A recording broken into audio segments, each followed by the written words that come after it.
Yo, what's up guys? Ako nga pala si Road Signer Fabricator.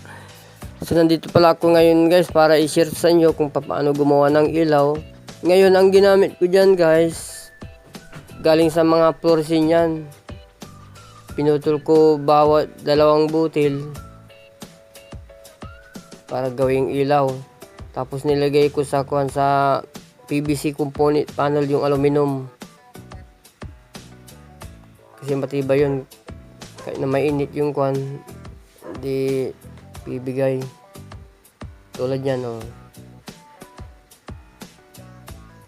Tapos tinanggal ko yung pintura niya. Tulad yan. Ngayon tayo nakapa-upload dahil medyo may tayo ginawa. Busy tayo ilang linggo.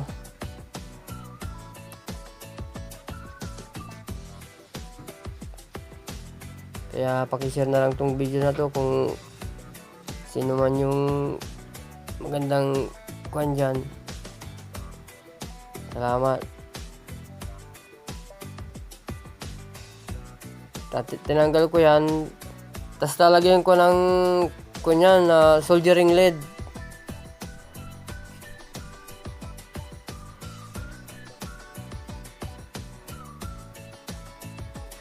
Lalagyan ko ng soldering lead. Ano.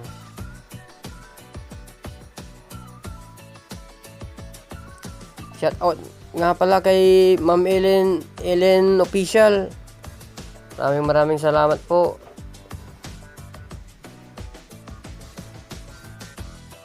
So, pasensya na kayo guys kung ganito yung boses ko dahil first time ko mag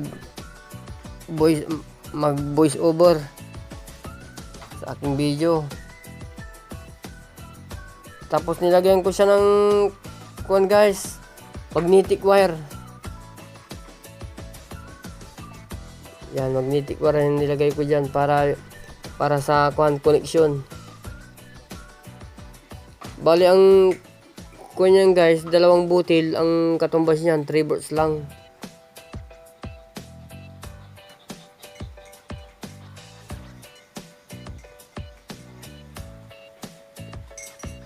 Yan, oh.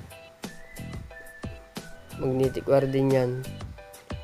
Kabilaan yan kasi positive negative yan, eh.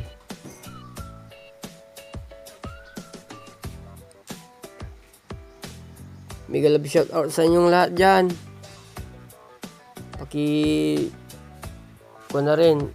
Paki-share na lang tong video na to sa mga bago dyan.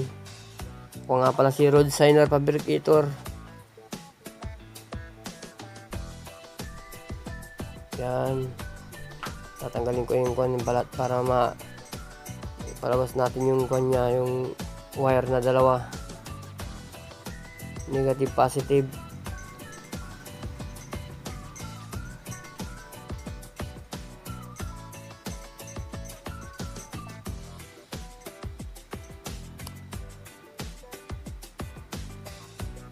Yan.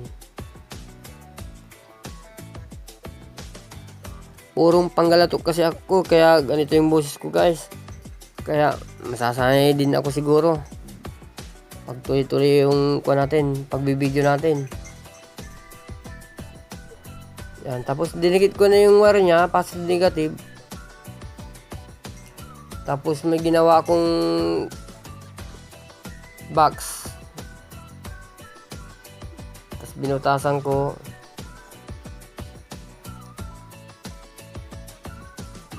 Paglalagyan ng wire, diyan ko idadaan yung wire niya para maisara natin yung ginawa kong ilaw.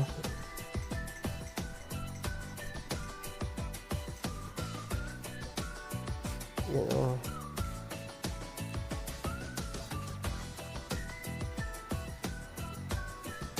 Ganyan lang muna kasi wala tayong wala tayong barina, wala tayong pangbili, kaya muna soldering iron muna ang gamitin natin pang butas. Yan, pinasok ko na yung wire niya para na mailagay na yung ilaw na nilagay ko. Tapos yan yung likod. Tapos ito yung muka. Yung pag sinaksak mo yan, dyan yung liliwanag. Tapos ginamitan ko siya ng USB cord. Tulad yan, oh. Kinunik ko na yung positive negative niya na connection.